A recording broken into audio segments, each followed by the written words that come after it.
It's me.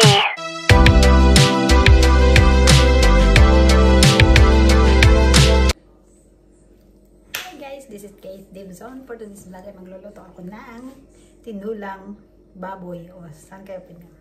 Tinulang baboy guys. So ito, nag-iwan ako ng pork ribs. Pork ribs to na may taba.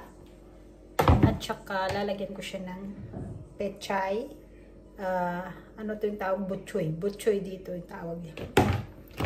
Tapos lalagyan ko siya ng sili na mahaba, kamatis, sibuyas. So yun lang guys. So we'll see sa aking pagluluto in few minutes later. So ito na guys. Hiwain ko muna itong sibuyas kasi ayaw ko ng maraming sibuyas. Kaya ito, kalahati na lang gagamitin ko kasi ayaw ko ng madaming sibuyas.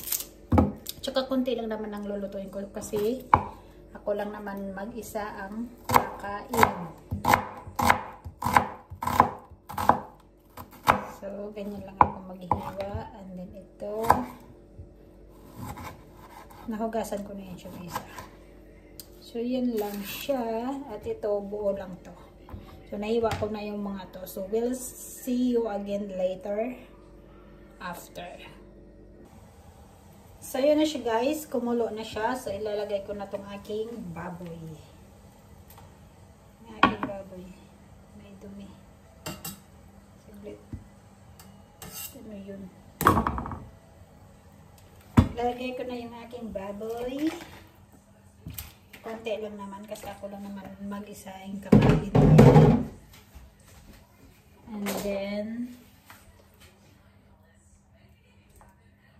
pakuluan ko siya ng mga 5 minutes and then ilalagay ko tong sibuyas at saka kamatis ko ulit. So ito na guys. Ilalagay na natin ang ating sibuyas at saka ang ating kamatis at saka itong sili na mahaba. So, ilalagay ko siya guys ng patis para may lasa. Nalagyan ko na rin siya ng paminta, na dahon paminta, konti lang para lang may lasa. And then asin, ibang laki ng asin namin, konti.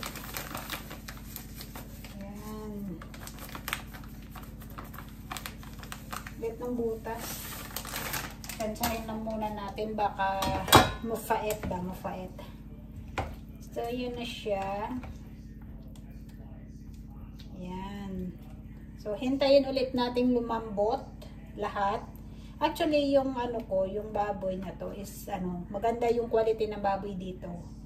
Kasi hindi sila gurang ba, yung maganit. Yon. So, kahit konting laga mo lang ay malambot na siya.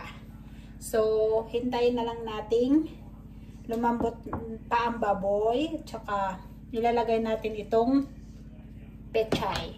So, kompleto naman na tayo sa ingredients, everything. So, hintayin na lang natin yung pagluto ng baboy. Saka natin lalagay ng ang pechay. So, see you again later. So, ito na guys, after 10 years, so ilalagay ko na yung pechay or bok choy.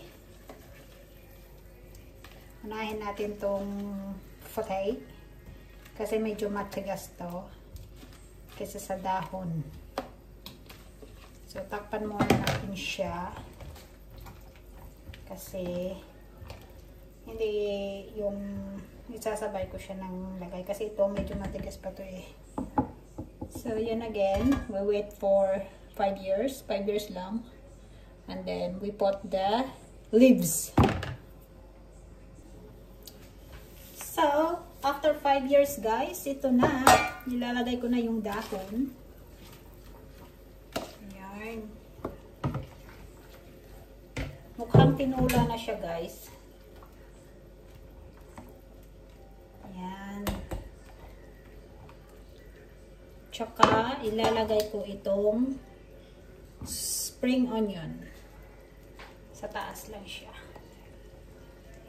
Yan, pangpadagdag lasa lang. Ganun, decoration ba? Decoration. So, yan na siya guys, ang aking tinulang baboy na may petchay. O, diba? Kung sa inyo, tinulang manok, sa akin, tinulang baboy. So, that's it for today's video guys. My cooking vlog. Please don't forget to subscribe my channel, Kate Dimson. Thank you for watching.